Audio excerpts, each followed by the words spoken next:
Kung akong papipiliin, pera o kaibigan, Oh, paano mo naman sabi yun? mas pipiliin ko ng kaibigan.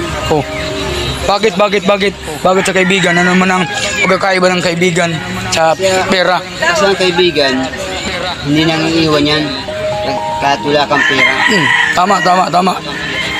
Ikaw, Koy, kung papipiliin ka, pera o kaibigan? Well, mas gusto ko ang perang piliin isa kaibigan. Bakit naman? Ay, kagaya ngayon, tinan mo.